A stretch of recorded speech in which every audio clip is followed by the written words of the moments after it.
I used to work part-time at a KFC. I was a broke college student and needed a way to make some pocket money.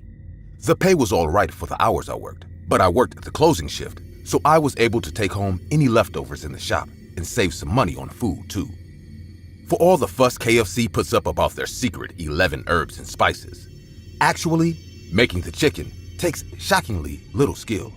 You just batter a bunch of chicken parts in flour and spice mix and dunk it in an oil fryer for a while. If it's undercooked when you take it out, put it back in for a few minutes. If it's overcooked, serve it anyway. It's not like anyone will complain about the quality of the food if they're already willing to eat at a KFC. I never questioned what was inside the spice mix that went into the chicken I served the people every day. I didn't even like the way it tasted all that much. It was good for about the first week of me working there, but after having KFC for dinner every night for the sake of saving money, I started to get sick of it. Still, I kept eating it because, hey, free food is still free food. One day, I went to work as usual, fried a bunch of chicken for a bunch of people who were either regulars or just passing through, and split whatever was left with the other employees to take home. By the time I got home, the grease from the chicken had pooled onto the bottom of the cardboard box I used to carry it, and the once crispy batter had grown soggy during the long car ride. I entered my apartment and sat in front of the TV to eat the KFC chicken I brought back home with me. But I noticed something strange when I took the first bite. Now, I've eaten KFC's fried chicken more times than I care to remember since I started working for them.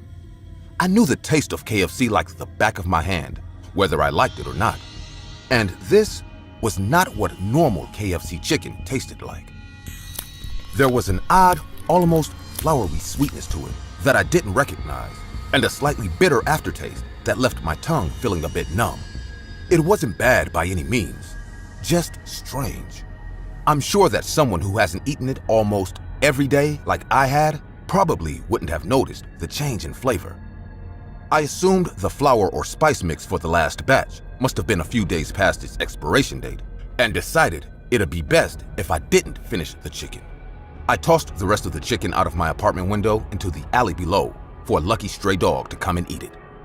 The next night at work, one of my coworkers, let's call him Jerry, chatted with me about the strange tasting chicken as we were working the fryers to make more of the stuff. Hey Sally, is it just me, or did the chicken last night taste a little off to you? I know what you mean. I couldn't bring myself to finish it. Was the spice expired or something? No, I checked the expiration date on the new spices that came in last night. They probably changed the formula without telling anyone to save on costs. I see. It probably doesn't taste all too different to people who don't eat it every day like we do. Yeah, to be honest, I think all of us have been eating way too much fried chicken since we started working here. I think you're right. There's more grease than blood in my veins at this point. How about we grab some actual food after work then? I hear there's a noodle shop nearby that stays open really late. Jerry must have been the smoothest guy on the face of the planet, because I didn't realize he was asking me out on a date until halfway into the date, and didn't even mind when I realized I was on one. I had a good time eating some actual food with a cute guy I liked and got home a little later than usual. Oddly enough, when I got back, the chicken pieces I'd thrown out the previous night were still there. Normally, the stray dogs in my area would fight for each other for even the smallest scraps of expired food. For 3 whole pieces of fried chicken to survive being devoured by them was a miracle, even if it was KFC chicken. Whatever was in that fried chicken, it must have smelled unpleasant enough to the dogs' sensitive noses that even they didn't want to eat it. In contrast, the sales back at the KFC skyrocketed over the next few days. So much so that there wouldn't be any chicken left at the end of the day for any of the employees to take home, even if they wanted to. The people who ate at the KFC changed too. They were the same regulars who came by from time to time since I started working there.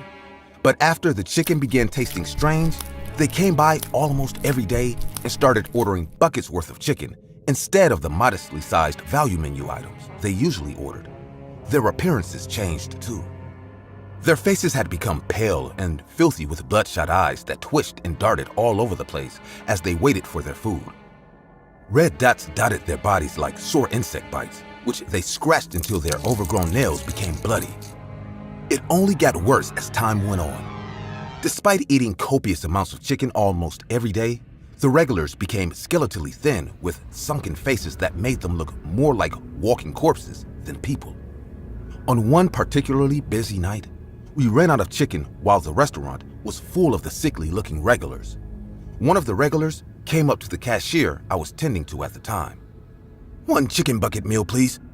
"I'm sorry, sir, but we're out of chicken for the night." At that, the man's bloodshot eyes widened in surprise and his lips curled into an angry snarl. "You're out of chicken? Out of chicken?" "We'll be restocked tomorrow, sir, please." You can't do this to us. You can't be out. I need it now." The man shouting started gaining the attention of the other regulars. But instead of being annoyed, they seemed to be just as concerned as he was about the lack of chicken. The ones who were still eating held their buckets of chicken close, while those who were nearly finished with theirs eyed them with hungry eyes. The next few minutes went by in a flash. The regular who'd been talking to me saw a woman with a nearly full bucket of chicken and lunged at it to grab a drumstick.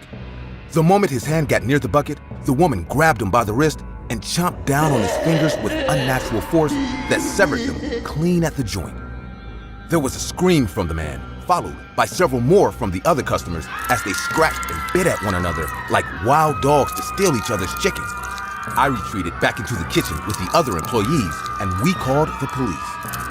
Our manager told us that he'll go outside to wait for the police there and left the restaurant through the back door. When the police finally came, the entire place was filled with crazed customers, fighting each other over the fried chicken, which they eagerly ate from the floor. The police had to tase the ones still standing to arrest them, though many of them had to be taken away in an ambulance instead. When I asked the police where the manager who went outside to wait for them was, they looked at me in confusion. They didn't see anyone outside when they got there. The KFC was closed for the next few days for a police investigation. Jerry and I both told the police about how the customers started acting strange ever since the chicken recipe changed. When they analyzed the spice mix we'd been using for the chicken, it tested positive for a highly addictive and very illegal drug. The same kind that was found in the system of every customer who was arrested the night all hell broke loose. Police theorized that the manager must have been putting addictive drugs in the chicken in an attempt to boost sales. It worked, but at the cost of the customer's physical and mental health. And when he realized that he was going to get caught, he ran away and never looked back like the greedy coward he was.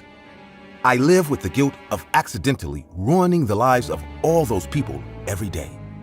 Jerry assures me that none of us could have known.